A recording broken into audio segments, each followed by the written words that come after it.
Good morning, all of you. Welcome to the online class of 10th Standard Social Science. Today I will continue the lesson Opposition in Karnataka against the British rule. So in previous class you are studied about the Hyder Ali, Tipu Sultan and Anglo-Mysore War and the effects of Anglo-Mysore War. So after the death of Tipu Sultan, many protests and rebellions took place in India against the British, in Karnataka. So the important among them are the rebellion of Dondia Wag of 1800.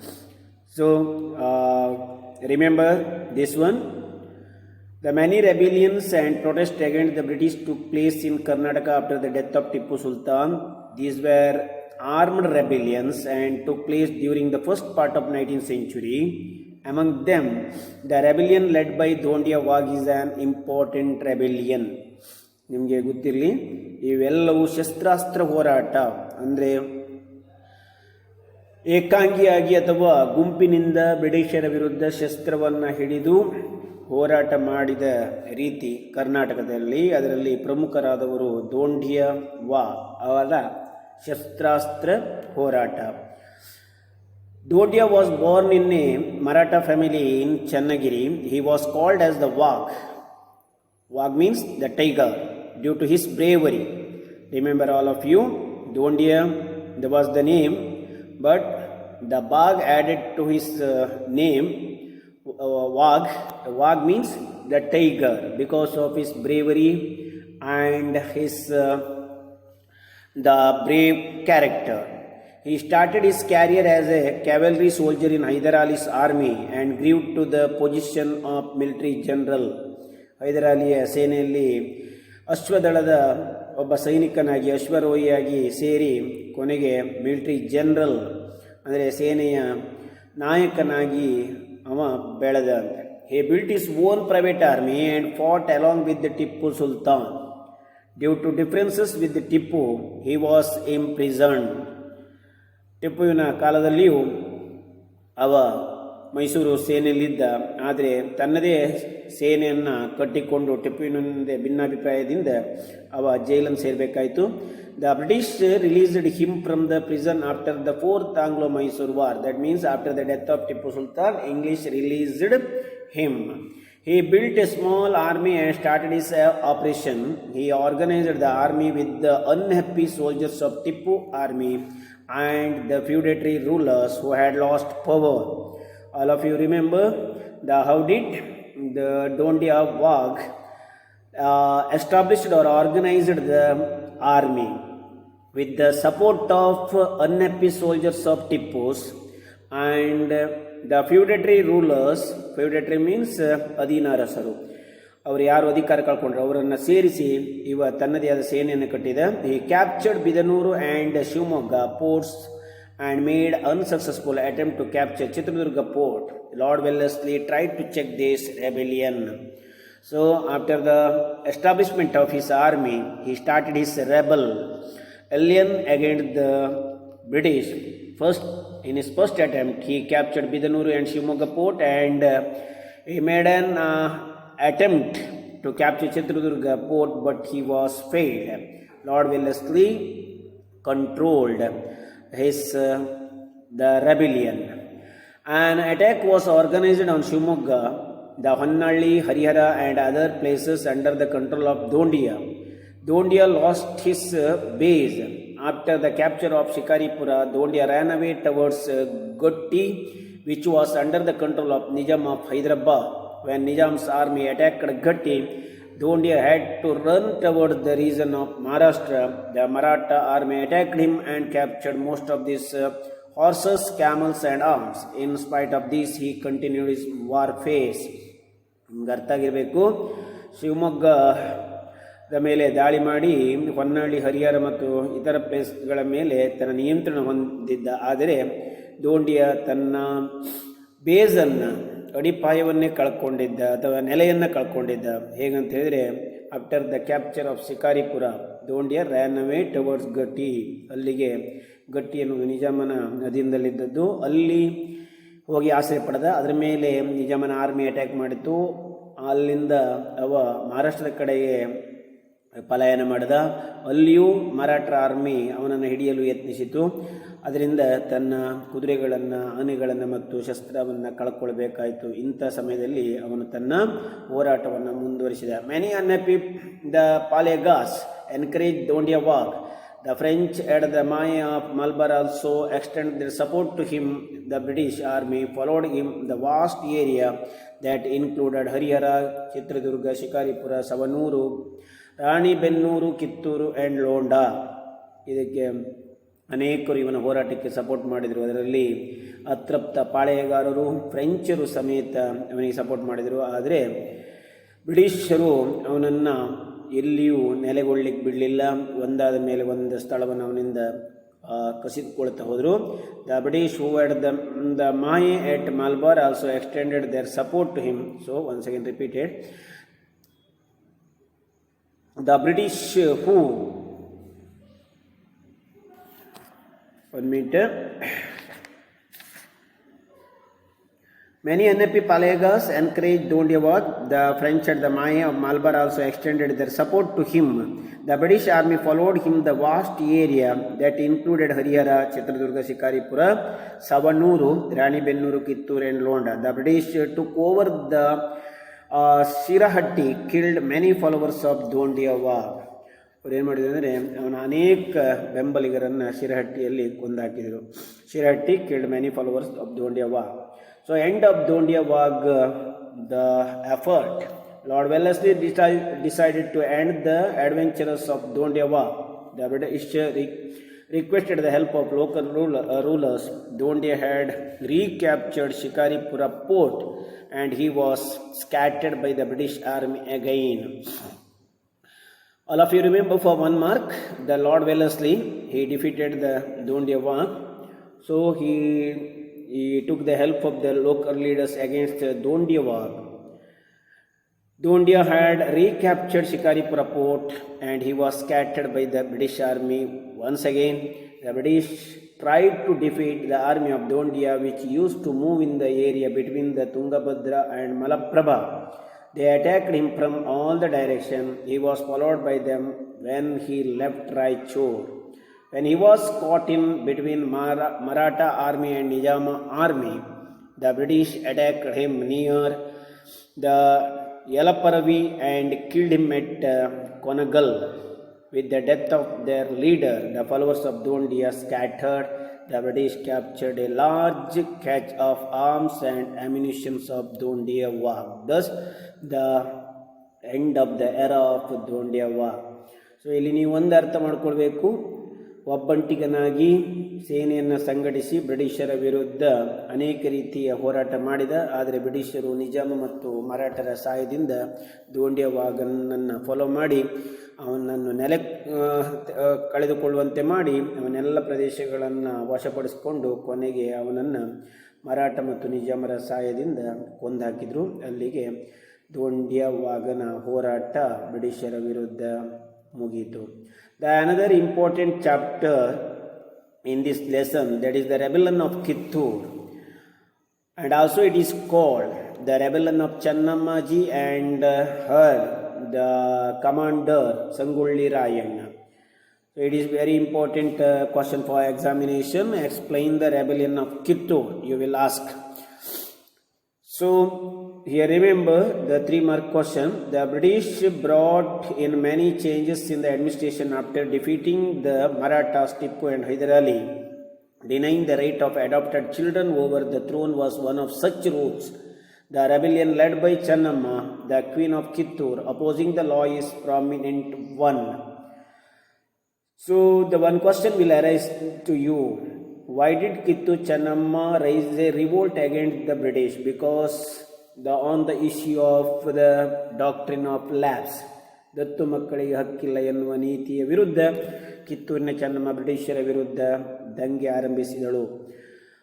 ಭಾರತದಲ್ಲಿನ British ಸಾಮ್ರಾಜ್ಯ ವಿಸ್ತರಣೆಗೆ ರಾಜಕೀಯ ನಿಯಂತ್ರಣಕ್ಕೆ British governor general lord Dalhousie ಜಾರಿಗೆ ತಂದ doctrine of lapse or denying the right of adopted children over the throne, ಅಂದರೆ ದತ್ತು ಮಕ್ಕಳಿಗೆ ಸಿಂಹಾಸನದ ಅಧಿಕಾರ ಇಲ್ಲ ಎನ್ನುವ ತತ್ವ.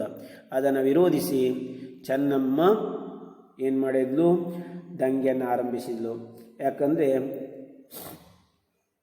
ಕಿತ್ತೂರಿನ ಸಂಸ್ಥಾನದ ಉತ್ತರಾಧಿಕಾರಿಯ ಪ್ರಶ್ನೆಯೇ ಇಲ್ಲಿ ಮುಖ್ಯವಾಗಿತ್ತು.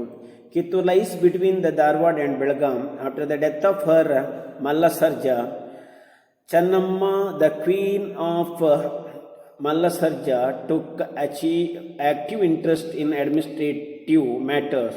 After the death of Mallasarja, his son Shivalinga Rudrasarja took over reign of the Kittur. Due to his failing health, Channamma had taken care of day-to-day administration. Shivalinga Sarja supported the British, the cunning Maratha War. As a result, the British entered an agreement with Kittur and collected payment from him. This agreement was entered during the time of Thomas Munro. ಇಲ್ಲಿ ನಿಮ್ಗೆ ಗೊತ್ತಿರಬೇಕು, ಕಿತ್ತೂರಿನ ರಾಣಿ ಚೆನ್ನಮ್ಮಳ ಗಂಡ ಮಲ್ಲಸರ್ಜ ತೀರಿ ಹೋದ ಮೇಲೆ ಅವಳ ಮಗ ಶಿವಲಿಂಗ ರುದ್ರ ಸರ್ಜ ಅಧಿಕಾರವನ್ನು ಪಡೀತಾನೆ. ಆದರೆ ಅವನ ಅನಾರೋಗ್ಯ ನಿಮಿತ್ತ ಚೆನ್ನಮ್ಮಾಜಿ ದೈನಂದಿನ ಆಡಳಿತ ಜವಾಬ್ದಾರಿಯನ್ನು ತಾನು ತೆಗೆದುಕೊಳ್ತಾಳೆ. ಆದರೆ ಶಿವಲಿಂಗ ಸರ್ಜ ಬ್ರಿಟಿಷರಿಗೆ ಮರಾಠ ಯುದ್ಧದಲ್ಲಿ ಸಪೋರ್ಟ್ ಮಾಡಿ ಅವರೊಂದಿಗೆ ಒಪ್ಪಂದಕ್ಕೆ ಸಹಿ ಹಾಕಿರ್ತಾನೆ. ಆ ಒಪ್ಪಂದ ಪ್ರಕಾರ ಬ್ರಿಟಿಷರು ಕಿತ್ತೂರನ್ನ ಒಳ ಪ್ರವೇಶ ಪಡೆಯಲು ಸಾಧ್ಯವಾಗಿ ಅವನಿಂದ ಪೇಮೆಂಟನ್ನು ಪಡ್ಕೊಳ್ತಾರೆ. This agreement was entered during the time of Thomas Munro, ಅವನ ಕಾಲದಲ್ಲಿ ಆಗಿರುವಂಥದ್ದು. After the death of Shivalinga Rudra Sarja, Chennamma adopted a boy named Shivalingappa and started ruling Kittur as a queen regent. ನಾನು ಆಗಲೇ ಹೇಳಿದೆ, ಚೆನ್ನಮ್ಮ ಬ್ರಿಟಿಷರನ್ನು ವಿರೋಧಿಸಲಿಕ್ಕೆ ಕಾರಣ ದತ್ತು ಮಕ್ಕಳಿಗೆ ಹಕ್ಕಿಲ್ಲ ಏನು. ಶಿವಲಿಂಗ ರುದ್ರ ಸರ್ಜ ತೀರಿ ಹೋದ್ಮೇಲೆ ಒಂದು ಗಂಡು ಮಗುವನ್ನು ದತ್ತು ತೆಗೆದುಕೊಳ್ತಾಳೆ. ಅವನ ಹೆಸರು ಶಿವಲಿಂಗಪ್ಪ ಅಂತ.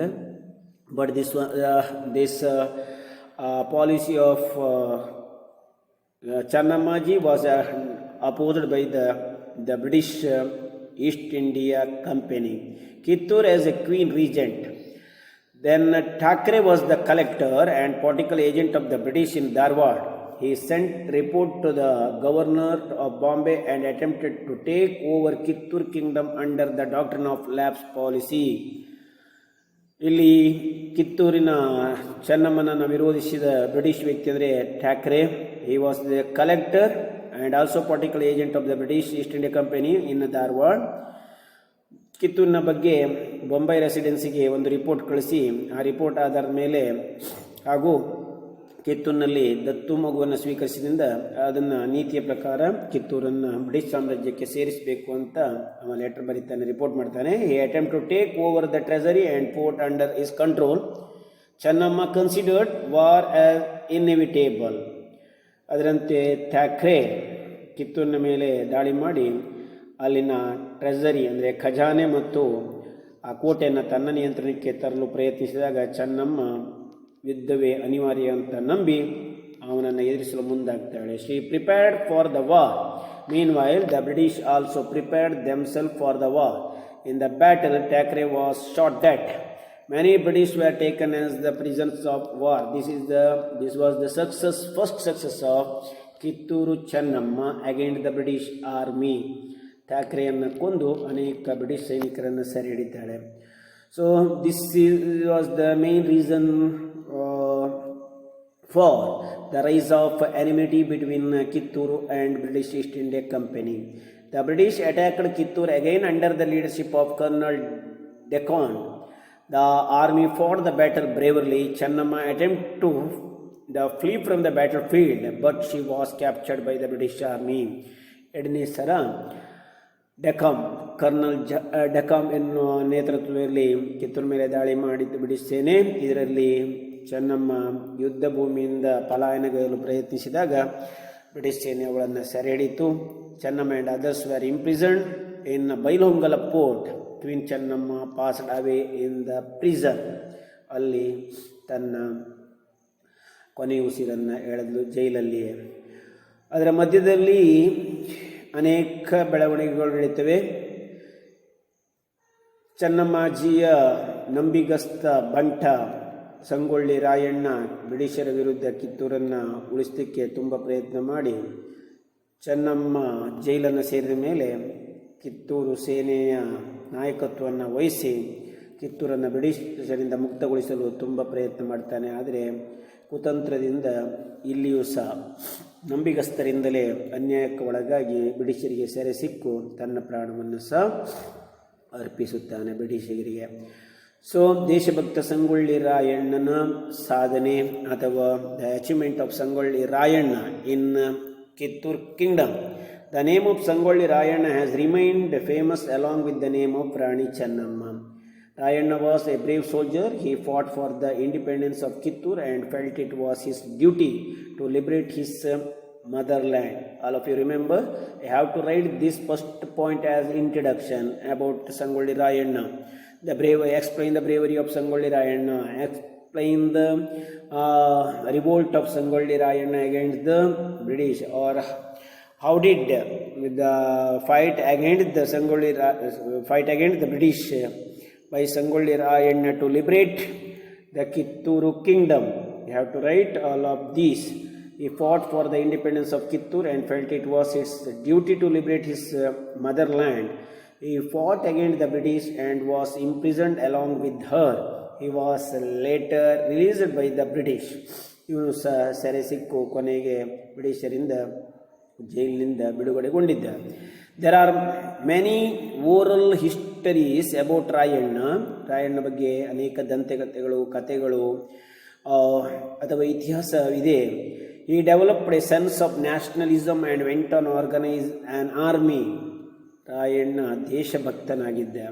ರಾಷ್ಟ್ರೀಯತೆ ಅವನ ಉಸಿರಲ್ಲಿತ್ತು. ಹಾಗೆ ಎಲ್ಲರಲ್ಲಿ ಅದನ್ನು ಬೆಳೆಸಲಿಕ್ಕೆ ಪ್ರಯತ್ನಿಸಿದ. He organise secret meetings at sensitive places. Remember, your answer is continuing now. ನಿಮ್ಮ ಉತ್ತರ ಇದು ಮುಂದುವರಿತಾ ಇದೆ. ಈ ಎಲ್ಲ ವಿಚಾರಗಳನ್ನು ನೀವು ಬರೀಬೇಕು ಅವನ ಹೋರಾಟದ ವಿಧಾನವನ್ನು ವಿವರಿಸುವಾಗ. He organising secret meetings sensitive places. He aimed at looting the treasury and taluk offices of the British. He had an army of 500 men. He became furious with the villagers who were assisting the British army. The British thought that Rayanna was being instigated by Rani Chennamma. Hence, they shifted Chennamma to the Kusugal prison from Bailahangal. ರಾಯಣ್ಣನ ಹೋರಾಟದಿಂದ ಕಂಗೆಟ್ಟಂಥ ಬ್ರಿಟಿಷರು ರಾಯಣ್ಣನಿಗೆ ಚೆನ್ನಮ್ಮನೇ ಏನು ಮಾಡ್ತಿದ್ದಾಳೆ, ಪ್ರೇರಣೆ ನೀಡ್ತಾಳೆ ಅಂತ ತಿಳ್ಕೊಂಡು ಚೆನ್ನಮ್ಮನನ್ನು ಬೈಲೊಂಗಲ್ನಿಂದ ಕುಸುಗಲ್ ಜೈಲಿಗೆ shift ಮಾಡ್ತಾರೆ. ಇವನು taluk office ಮತ್ತು ಟ್ರೆಜರಿಗಳನ್ನು ಲೂಟಿ ಮಾಡಿ 500 ಜನ ಸೈನಿಕರೊಂದಿಗೆ ಹಾಗೂ ಹೋರಾಟ ಮುಂದುವರಿಸ್ತಾನೆ. ಬ್ರಿಟಿಷರಿಗೆ ಸಹಾಯ ಮಾಡಿದ ಹಳ್ಳಿಯ ಮುಖಂಡರನ್ನು ಅಥವಾ ಹಳ್ಳಿಯ ಜನರನ್ನು ಇವ ವಿರೋಧಿಸ್ತಾನೆ. The British devised a cunning strategy to capture Rayanna. They encouraged Desais who were opposing Rani Chennamma, and Amaldar named Krishnaraya joined hand with them. ನಾನು ಆಗಲೇ ಹೇಳಿದೆ, ನಂಬಿಗಸ್ತರಿಂದಲೇ ಅವನು ಮೋಸಕ್ಕೆ ಒಳಗಾಗಿ ಬ್ರಿಟಿಷರಿಗೆ ಸೆರೆ ಸಿಗ್ತಾನೆ. ಅದರಲ್ಲಿ ಮುಖ್ಯವಾಗಿ ಚೆನ್ನಮ್ಮನನ್ನು ವಿರೋಧಿಸುತ್ತಿದ್ದ ದೇಸಾಯಿ ಮನೆತನದವರು. ಹಾಗೆ ಅಮಲ್ದಾರ್ ನೇಮ್ಡ್ ಕೃಷ್ಣರಾಯ ಬ್ರಿಟಿಷರೊಂದಿಗೆ ಕೈ ಜೋಡಿಸ್ತಾರೆ. Thus Rayanna was cunningly captured and brought down to Dharwad. Many of his soldiers surrendered after his arrest. He was declared as an offender and was hanged to death. ಇವ ಅಪರಾಧಿ ಅಂತ ನಿರ್ಧರಿಸಿ ಅವನನ್ನು ನೇಣಗಂಬಕ್ಕೆ ಏರಿಸ್ತಾರೆ. Many ballads have kept the life and bravery of Rayanna alive even today. ಅನೇಕ ದಂತೆಗತೆಗಳು ಅವನ ಸಾಹಸ ಮತ್ತು ಅವನ ಯಶೋಗಾಥೆಯನ್ನು ಹೇಳುವಂಥ ಅನೇಕ ಕಥೆಗಳು ಇಂದು ಜೀವಂತವಾಗಿವೆ. So remember, this is about the rebellion of Kittur by Rani Chennamma and her commander Sangolli Rayana. ಇಲ್ಲಿ ಪ್ರಶ್ನೆ ಕೇಳಿದ್ದಾರೆ. ಆ ಪ್ರಶ್ನೆಗೆ ನೀವು ಉತ್ತರ ಗೊತ್ತಿರಬೇಕು. Very important.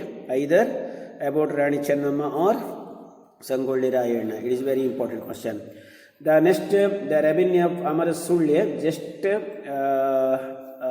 read this. ಅಮರಸುಳ್ಯದ ದಂಗೆ ಅಂತ ಕರೀತಾರೆ. ಇದು ಯಾಕೆ ನಡೀತು, ಎಲ್ಲಿ ನಡೀತು ಅಂತ. This rebellion was basically a farmers rebellion, ರೈತರ ದಂಗೆ ಇದು. This rebellion needs to be understood in the backdrop of political situation prevalent in coastal Karnataka and Kodagu region during 1835 to 37. The British dethroned the rulers of Kodagu. ಇಲ್ಲಿ ಮುಖ್ಯ ಕಾರಣ ನಮ್ಮ ಕರಾವಳಿ ಮತ್ತು ಕೊಡಗಿನಲ್ಲಿ ನಡೆದಂಥ ರೈತರ ದಂಗೆ. ಇದಕ್ಕೆ ಮೂಲ ಕಾರಣ ಏನು ಕೇಳಿದರೆ, ಬ್ರಿಟಿಷರ ಕೊಡಗಿನ ಆಡಳಿತಗಾರರನ್ನು ಸಿಂಹಾಸನದಿಂದ ಇಳಿಸಿರುವುದು. Dethroned the rulers of Kodagu Chikkaveera Rajendra of Haleri dynasty in 1834. He was later transferred to Vellore through Bangalore and later to Kashi. This incident created political instability in Kodagu. Swami Aparampara, Kalyana Swami and Putta Basappa organized rebellion. ನೀವು ಇದನ್ನು point ಮಾಡಿ ಅರ್ಥ ಮಾಡ್ಕೊಳ್ಳಿ. ಕೊಡಗಿನ ಚಿಕ್ಕವೀರ ರಾಜೇಂದ್ರನನ್ನು ಸಿಂಹಾಸನದಿಂದ ಇಳಿಸಿ ಅವನನ್ನು ವೆಲ್ಲೂರ್ಗೆ ಕಳಿಸಿದ್ದು, ಅಲ್ಲಿಂದ ಅವನನ್ನು ಕಾಶಿಗೆ. ಇದರಿಂದ ಕೊಡಗಿನಲ್ಲಿ ಉಂಟಾದ ರಾಜಕೀಯ ಅಸ್ಥಿರತೆ. ಇದನ್ನು ವಿರೋಧಿಸಿ ಸ್ವಾಮಿ ಅಪರಾಂಪರ, ಕಲ್ಯಾಣ ಸ್ವಾಮಿ ಮತ್ತು ಪುಟ್ಟಬಸಪ್ಪ ಎನ್ನುವರು ದಂಗೆಯನ್ನು ಅಥವಾ ಕ್ರಾಂತಿಯನ್ನು ಸಂಘಟಿಸಿ ಬ್ರಿಟಿಷರ ವಿರುದ್ಧ ಹೋರಾಟವನ್ನು ಮುಂದುವರಿಸಿದರು. All the three declared that they are part of the Haleri dynasty that ruled Kodagu. Swami Aparampara assumed the leadership of the rebellion. He was captured in 1834 and shifted to Bangalore. Similarly, Kalyana Swami was captured in 1837 and placed in Mysore prison. ಇದರಲ್ಲಿ ಭಾಗವಹಿಸಿದ ಅಪರಾಂಪರ, ಕಲ್ಯಾಣ ಸ್ವಾಮಿ ಇಬ್ಬರನ್ನು ಕ್ರಮವಾಗಿ 1834-1832ರಲ್ಲಿ ಹಿಡಿದು ಜೈಲಿಗೆ ಹಾಕಲಾಯಿತು. Next, the rebellion continued by another person who was Puttabasappa.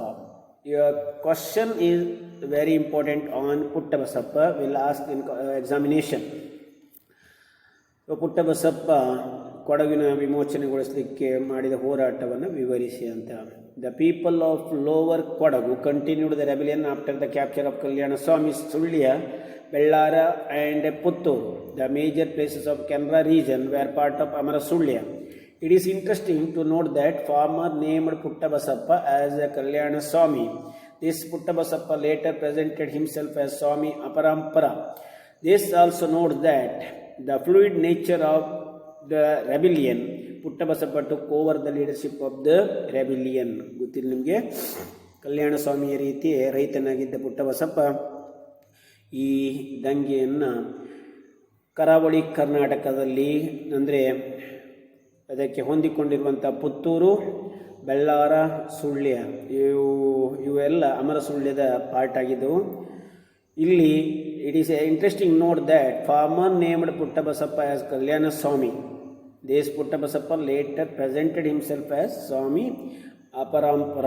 ಕಲ್ಯಾಣ ಸ್ವಾಮಿ ಅಂದರೆ ಅಪರಾಂಪರನ ರೀತಿಯಲ್ಲೇ ತನ್ನನ್ನು ತಾನು ಗುರುತಿಸಿಕೊಂಡು ಹೋರಾಟವನ್ನು ಇವ ಮಾಡಿದನು. The rebellion started in the hilly region. Puttabasappa organized the rebels and calmed down the people.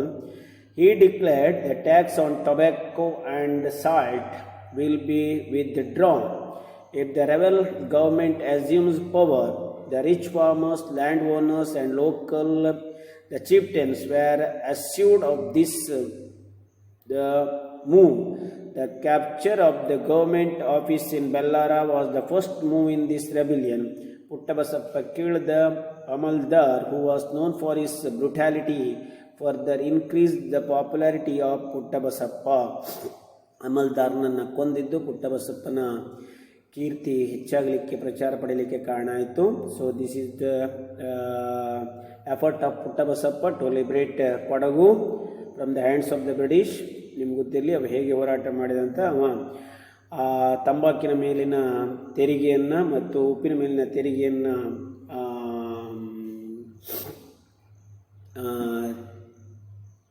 ಬ್ರಿಟಿಷರು ಏನು ವಿಧಿಸಿದ್ದಾರೆ ಅದನ್ನು ತೆಗೆದುಹಾಕಲಿಕ್ಕೆ ಏನು ಮಾಡಿದ, ಹೋರಾಟವನ್ನು ಮುಂದುವರಿಸಿದ. The rich farmers, land owners and local chieftains ಎಲ್ಲ ಸ್ಥಳೀಯ ನಾಯಕರು, ಜಮೀನ್ದಾರರು, ರೈತರೆಲ್ಲರೂ ಅವನಿಗೆ ಸಪೋರ್ಟ್ ಮಾಡಿದರು. ಇದರಿಂದ ಅವನ ಶಕ್ತಿ ಇಮ್ಮಡಿಗೊಂಡು ಅವ amaldar who was known for his brutality, ಕ್ರೌರ್ಯಕ್ಕೆ ಹೆಸರಾಗಿದ್ದಂಥ ಬ್ರಿಟಿಷ್ ಅಮಲ್ದಾರ್ನನ್ನು ಕೊಂದ.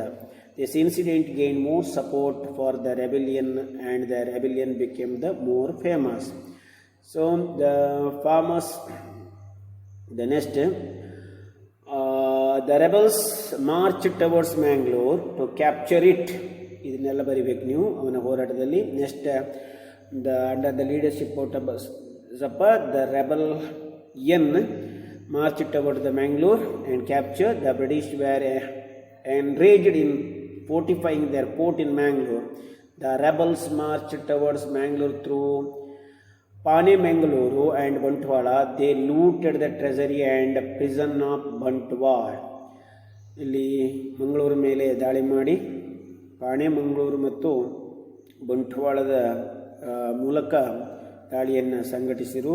They looted the treasury and prison of Bantwal. ಬಂಟ್ವಾಳದಲ್ಲಿನ ಟ್ರೆಜರಿ ಮತ್ತು ಆ ಜೈಲನ್ನು ಲೂಟಿ ಮಾಡಿದರು. The British sought the army of Tellicherry, Kannur and Bombay to quell this uprising. On hearing this development, Puttabasappa and his associated fled towards Sullia. The British captured them with the help of people in Kodagu. So ಇದರಿಂದ ಕಂಗೆಟ್ಟ ಬ್ರಿಟಿಷರು ತಲಚೇರಿ, ಕಣ್ಣೂರು ಮತ್ತು ಬಾಂಬೆಯಿಂದ ಸೇನೆಯನ್ನು ಕರೆಸಿಕೊಂಡು ಈ ಪುಟ್ಟಬಸಪ್ಪನ ಮುನ್ನಡೆಯನ್ನು ತಡೆಗಟ್ಟಲಿಕ್ಕೆ ಪ್ರಯತ್ನಿಸಿದರು. ಈ ಮಧ್ಯದಲ್ಲಿ British captured them with the help of Kodagu, people of Kodagu. Puttabasappa, Lakshmappa and Bangarasa, Kadambadi Ramaiah Gowda and Guddemane Appaiah were ಹ್ಯಾಂಗಡ್ till death. ಇವರೆಲ್ಲರೂ ಹಿಡಿದು ಬ್ರಿಟಿಷರು ನೇಣುಗಂಬಕ್ಕೆ ಹಾಕಿದರು. Though the rebellion failed, it has an important place in the history of rebellions against the British in Karnataka. Remember, so this is the effort of Putta Basappa to liberate Kodagu from the hands of British. So after the death of Kalyana Swami and Aparampara. The another question, the rebellion of Surapura. The Surapurada ದಂಗೆ ಅಥವಾ rebel of Surapura, revolt of Surapura ಅಂತ ಕರೀತಾರೆ. ಸುರಪುರದ ದಂಗೆ. Surapura is at 50 kilometers from the present day Yadgir. This was an important place since the rule of Aurangzeb of Mughals. During the reign of Nizam of Hyderabad and Marathas, it became a vassal state. Later, most of the territory was lost and Surapura remained restricted to smaller territory. During the reign of Venkatappa, it raised a rebellion against the British. ಇಲ್ಲಿ ನೆನಪಿಟ್ಕೊಳ್ಬೇಕದ್ದು, ಇದೆಲ್ಲ ಬೇಡ. So ಇಲ್ಲಿ ವೆಂಕಟಪ್ಪ, ಸುರಪುರದ ವೆಂಕಟಪ್ಪ ನಾಯಕನ ಹೋರಾಟದ ಬಗ್ಗೆ ನೆನಪಿಟ್ಕೊಳ್ಬೇಕು, confuse ಆಗಬೇಡಿ. ಪುಟ್ಟಬಸಪ್ಪ ಇನ್ Kodagu, Venkatappa Nayaka in Surapura. So these two also very important question. ಯಾವ ಪ್ರಶ್ನೆ ಕೇಳ್ತಾರೆ ಅಂತ ಹೇಳಲಿಕ್ಕಾಗಿಲ್ಲ. ಅಲ್ಲಿ ಚೆನ್ನಮ್ಮಾಜಿ ಬಗ್ಗೆ ಕೇಳ್ಬೋದು, ಸಂಗೊಳ್ಳಿ ರಾಯಣ್ಣನ ಬಗ್ಗೆ ಕೇಳ್ಬೋದು, ಪುಟ್ಟ ಬಸಪ್ಪನ ಬಗ್ಗೆ ಕೇಳ್ಬೋದು, ಆರ್ ವೆಂಕಟಪ್ಪ ನಾಯಕನ ಬಗ್ಗೆ. Venkatappa came to throne after the death of his father Krishna Nayaka. He was born in 1834 and came to throne in an early age. His ascendance to throne was opposed by the Krishna Nayak's brother, the Pedda Nayaka. This resulted in internal struggles. The British interfered in the affairs of Surapura in 1842. They appointed Meadows Taylor as their resident and gained the proxy power over Surapura. ನಿಮ್ಗೆ ಅರ್ಥ ಆಗಿರಬೇಕು. ವೆಂಕಟಪ್ಪ ನಾಯಕನ ತಂದೆ ಮರಣ ನಂತರ ಅವನ ಚಿಕ್ಕಪ್ಪ ಪೆದ್ದ ನಾಯಕ ಅಧಿಕಾರ ಪಡೆಯಲು ಪ್ರಯತ್ನಿಸ್ತಾನೆ. ಇದರಿಂದ ಈ ಜಗಳದಲ್ಲಿ ಇಂಗ್ಲಿಷರು ಸುರಪುರದ ಒಳಗೆ ಪ್ರವೇಶ ಪಡೆದು ಅಲ್ಲಿ ತಮ್ಮ ಹಿಡಿತವನ್ನು ಸಾಧಿಸ್ತಾರೆ. Taylor was a reformist. He developed Surapura princely state. Pedda Nayaka was appointed as the dewan of the state. Taylor conducted the land survey of the kingdom. The revenue of the state increased due to the measures implemented by Taylor. He took measures to educate Venkatappa Nayaka properly. He came to power in 1853. ಈ Taylor ಎನ್ನುವ ಸುರಪುರದ ಅಭಿವೃದ್ಧಿಗೆ, ಸುಧಾರಣೆಗೆ ತುಂಬ ಪ್ರಯತ್ನಪಟ್ಟು ಅದನ್ನು ಸುಧಾರಿಸಿದ. ಹಾಗೆ ವೆಂಕಟಪ್ಪ ನಾಯಕನ ಶಿಕ್ಷಣವನ್ನು ಕೊಡಿಸುವಲ್ಲಿಯೂ ಅಥವಾ ಅವನಿಗೆ ನೀಡುವಲ್ಲಿ ಸಹಾಯ ಮಾಡಿ ಈ ವೆಂಕಟಪ್ಪ ನಾಯಕ 853ರಲ್ಲಿ ಸುರಪುರದ ನಾಯಕನಾದ. ರೆಬಿಲಿಯನ್ ಆಫ್ ಸುರಪುರ ನೀವು ಬರಿಬೇಕಾದ್ದು. The British government was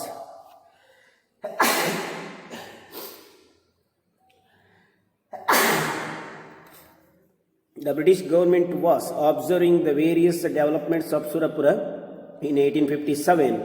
It came to the notice of government that the representatives of Nana Sahib were present in Surapura. This made the British suspicious of King's intention. Venkatappa ನಾಯಕ ಮತ್ತು British ನಡುವೆ ದ್ವೇಷ ಬೆಳಲಿಕ್ಕೆ ಕಾರಣ ಇದು ಏನಂತಿದ್ರೆ, it came to the notice of government that representatives of Nana Sahib were present in Surapura. ನಾನಾ ಸಾಹೇಬನ ಪ್ರತಿನಿಧಿ ಸುರಪುರದಲ್ಲಿ ಕಾಣಿಸಿಕೊಂಡದ್ದು. This made the British suspicious of King's intention. The British appointed an officer named Campbell to report on the various activities of the king. The officer submitted a report to the president of Hyderabad that the king's involved in maladministration. ಹಾಗೆ ಬ್ರಿಟಿಷರಿಂದ ನೇಮಿಸಲ್ಪಟ್ಟ Campbell ಎನ್ನುವ ಅಲ್ಲಿನ ಅಧಿಕಾರಿ ರಾಜನ ವಿರುದ್ಧ ಕೆಟ್ಟ ಆಡಳಿತದ ಬಗ್ಗೆ report ಮಾಡ್ತಾನೆ. ಇಲ್ಲಿ ಸುರಪುರದಲ್ಲಿ ವೆಂಕಟಪ್ಪ ನಾಯಕ is usually presented as the leader of 1857 revolt in Karnataka by the historians. The British army captured Surapura in 1858. The war continued. There is confusion regarding Venkatappa Nayak's end. ಸುರಪುರದಲ್ಲಿ 1872 ದಂಗೆ ಆಯಿತು. ಬ್ರಿಟಿಷರ ನೀತಿಯನ್ನು ವಿರೋಧಿಸಿ ಅದರ ನಾಯಕತ್ವವನ್ನು ವೆಂಕಟಪ್ಪ ನಾಯಕ ವಹಿಸಿದ. ಆದರೆ ಅವನ ಸಾವಿನ ಬಗ್ಗೆ ಕನ್ಫ್ಯೂಷನ್ ಇದೆ ಇತಿಹಾಸದಲ್ಲಿ ಅಥವಾ ಇತಿಹಾಸಕಾರರಲ್ಲಿ. So this is about Venkatappa Nayaka of Surapura. The another person, Veerappa of Koppala. Just remember, the Koppala rebellion is an important rebellion in the various armed rebellions against the British. The Koppala and the surrounding regions were under the rule of Nizam of Hyderabad. There were exploitation. This engaged a few Jamindars who rebelled against the Nizam. Veerappa is an important person among the rebels. Guthirli Koppalada Veerappa Nayaka ಔರಂಗಜೇಬನ ಹೈದರಾಬಾದ್ ನಿಜಾಮನ ಅಧೀನದಲ್ಲಿ ಆಡಳಿತ ಮಾಡ್ತಿದ್ದವ. ಹೈದರಾಬಾದ್ ನಿಜಾಮನ ಶೋಷಣೆಯ ನೀತಿಯ ವಿರುದ್ಧ ಹೋರಾಡಿದ ಕೆಲವೇ ಜನ ಜಮೀನ್ದಾರರಲ್ಲಿ ಈಮ ಒಬ್ಬನಾಗಿದ್ದ. Veerappa who was a zamindar rebelled against the British and the occupied the port of Koppal and other ports in the vicinity. The many farmers and jamindars supported after releasing his motives. The British contacted the Nizam and employed their army to defeat Veerappa. Hyderabad ನಿಜಾಮನೊಂದಿಗೆ ಬ್ರಿಟಿಷರು ಒಪ್ಪಂದ ಮಾಡಿಕೊಂಡು ವೀರಪ್ಪ ನಾಯಕನನ್ನು ಸೋಲಿಸಲಿಕ್ಕೆ ಪ್ರಯತ್ನ ಮಾಡಿದರು. Veerappa who had lesser soldier died fighting in the army of the British. The British captured back the port of Koppal. Though this rebellion was short-lived one. Veerappa proved himself to be a good warrior. ವೇಕಾಂಗಿಯಾಗಿ ಬ್ರಿಟಿಷರ ವಿರುದ್ಧ ಹೋರಾಡಿ ರಣಭೂಮಿಯಲ್ಲಿ ತನ್ನ ಪ್ರಾಣವನ್ನು ತ್ಯಜಿಸಿದ. ಇದಕ್ಕೆ ಕಾರಣ ಬ್ರಿಟಿಷರ ರೈತರ ವಿರುದ್ಧ ಮಾಡಿದ ಬ್ರಿಟಿಷರ ನೀತಿಯಲ್ಲಿ ಕೊಪ್ಪಳದಲ್ಲಿ ಜಮೀನ್ದಾರನಾಗಿದ್ದು ಕೆಲವೇ ಜನ ಸೈನಿಕರೊಂದಿಗೆ ಬ್ರಿಟಿಷರೊಂದಿಗೆ ಹೋರಾಡಿ ಪ್ರಾಣವನ್ನು ತೆಗೆದ. ಸೊ ಇತಿಹಾಸಕಾರರಲ್ಲಿ ಇವನ ಹೋರಾಟವು ಒಂದು ಅವಿಸ್ಮರಣೀಯವಾದದ್ದು. And another one, the rebellion of Halagali ಬೇಡಾಸ್. Mudhol ತಾಲೂಕಿನ ಹಲಗಲಿಯಲ್ಲಿನ ಬೇಡರ ದಂಗೆ ಕರ್ನಾಟಕದ ಸ್ವಾತಂತ್ರ್ಯ ಹೋರಾಟದಲ್ಲಿ ಒಂದು ಅವಿಸ್ಮರಣೀಯ ಘಟನೆ. ದ ಹಲಗಲಿ, ನಿಮಗೆ ಕನ್ನಡದಲ್ಲಿ ಇದ್ರ ಬಗ್ಗೆ ಪದ್ಯ ಇದೆ. ಇದು ಯಾಕೆ ನಡೀತು ಅಂತ ನಿಮ್ಗೆ ಗೊತ್ತಿರಲಿ. 1856 ಹೊತ್ತಿಗೆ ಜಾರಿಗೆ ಬಂದಂಥ ಆರ್ಮ್ಸ್ ಆ್ಯಕ್ಟ್, ಶಸ್ತ್ರಾಸ್ತ್ರ ಕಾಯ್ದೆ, ಅದರ ಪ್ರಕಾರ ಭಾರತದಲ್ಲಿ ಯಾರೂ ಶಸ್ತ್ರಗಳನ್ನು ಹಿಡಿದು ಓಡಾಡಲಿಕ್ಕಿಲ್ಲ, ಉಪಯೋಗಿಸಲಿಕ್ಕೆ ಇಲ್ಲ ಎನ್ನುವ ನಿರ್ಬಂಧ. ಆದರೆ ಹಲಗಲ್ಲಿಯಲ್ಲಿ ವಾಸ ಮಾಡುತ್ತಿದ್ದಂಥ ಬೇಡರು ತಮ್ಮ ಜೀವನ ಸಾಗಿಸಲಿಕ್ಕೆ ಶಸ್ತ್ರಗಳನ್ನು ಹಿಡಿಲೇಬೇಕಾಗಿತ್ತು, ಪ್ರಾಣಿಗಳನ್ನು ಬೇಟೆಯಾಡಲಿಕ್ಕೆ. ಈ ಕಾನೂನು ಅವರಿಗೂ ಅನ್ವಯಿಸಿ ಅವರಿಗೂ ಸಹ ಶಸ್ತ್ರ ಉಪಯೋಗಿಸುವುದನ್ನು ನಿಷೇಧಿಸಲಾಯಿತು. ಇದರ ವಿರುದ್ಧ ಹಲಗಲಿಯ ಬೇಡರು ಬ್ರಿಟಿಷರ ವಿರುದ್ಧ ದಂಗೆ ಎದ್ದರು. So this one known as the rebellion of Bedas of Halagali. Halagali is a small village of Mudhol Taluk of Belgaum district. This was part of the Mudhol Principality. In 1857, the British banned the usage of weapons. The Bedas who always kept guns as part of customs and they were good hunters. They rebelled against the British when they were asked to surrender the firearms. ನಾನು ಆಗಲೇ ಹೇಳಿದಾಗೆ ಅವರದ್ದು ಶಸ್ತ್ರಗಳನ್ನು ಇಲ್ಲದೆ ಅವರ ಬದುಕಿಲ್ಲ. ಈ ಶಸ್ತ್ರಗಳನ್ನು ಪ್ರಾಣಿಗಳನ್ನು ಬೇಟೆಯಾಡಲಿಕ್ಕೆ ಉಪಯೋಗಿಸಿದರು. ಇವರ ಕಾನೂನು ಪ್ರಕಾರ ಅದನ್ನು ನಿಷೇಧಿಸಲಾಯಿತು. ಆದರೆ they rebelled against the British when they were ask to surrender their firearms. ಅವರ ಅಸ್ತ್ರಗಳನ್ನು ಅವರಿಗೆ ಒಪ್ಪಿಸಲಿಕ್ಕೆ ಹೇಳಿದಾಗ ಬ್ರಿಟಿಷರಿಗೆ ಇವರು ಅದನ್ನು ತಿರಸ್ಕರಿಸಿರುವುದರಿಂದ ಅವರ ಮೇಲೆ ಬ್ರಿಟಿಷರು ದಾಳಿ ಮಾಡಿದರು. ಬೇಡಸ್ of ಮಂಥೂರು, ಬೂದ್ನಿ, Alagundi and neighboring villages joined Halagali Bedas. The British army entered Halagali village to suppress the rebellion. They suppressed the Bedas in an inhuman way. All the rebels were hanged to death. ಇಲ್ಲಿ ಅನೇಕ British army ಹಳ್ಳಿಗಳ ಮೇಲೆ ದಾಳಿ ಮಾಡಿ ಭಾಗವಹಿಸಿದ್ದ ಮುಗ್ಧ ಬೇಡರನ್ನು ಅನೇಕ ಜನರನ್ನು ಶೂಟ್ ಮಾಡಿ ಕೊಂದರು. ಉಳಿದವರನ್ನು ಸೆರೆ ಹಿಡಿದು ಅವರನ್ನು ನೇಣುಗಂಬಕ್ಕೆ ಏರಿಸಲಾಯಿತು. ಸೊ ಇಟ್ ಈಸ್ ಇದು ಅಮಾನವೀಯ ಘಟನೆ. ಕರ್ನಾಟಕದ ಇತಿಹಾಸದಲ್ಲಿ ಇದು ಒಂದು ಅಮಾನವೀಯ ಘಟನೆ. ಕಾಡಲ್ಲಿ ವಾಸ ಮಾಡುತ್ತಿದ್ದ ಬೇಡರ ವಿರುದ್ಧ ಬ್ರಿಟಿಷರು ನಡೆದುಕೊಂಡ ಅಮಾನವೀಯ ಒಂದು ವರ್ತನೆ ಕರ್ನಾಟಕದಲ್ಲಿ ಸ್ವಾತಂತ್ರ್ಯದ ಹೋರಾಟದ ಕಿಚ್ಚು ಇನ್ನೂ ಹೆಚ್ಚಾಗಲಿಕ್ಕೆ ಕಾರಣ ಆಯಿತು. So this is the fighting of Halagali Bedas against the British policy. So thus the end of this lesson. It is the vast lesson 1, but I explained all the side headings and points, but the few part of this lessons already dropped. ಕೆಲವೊಂದು ಬಿಟ್ಟಿದ್ದಾರೆ, ಕೆಲವು project ವರ್ಕಿಗೆ ಕೊಟ್ಟಿದ್ದಾರೆ, ಅದನ್ನು ನಾನೆಲ್ಲ ಆದಷ್ಟು explain ಮಾಡಿದ್ದೆ. So ನಿಮ್ಗೆ ಈಗಾಗಲೇ ನಾನು I already sent the question and answer link to you. In this link consists all the lessons, question and answer of the first part of the 10th standard social science book.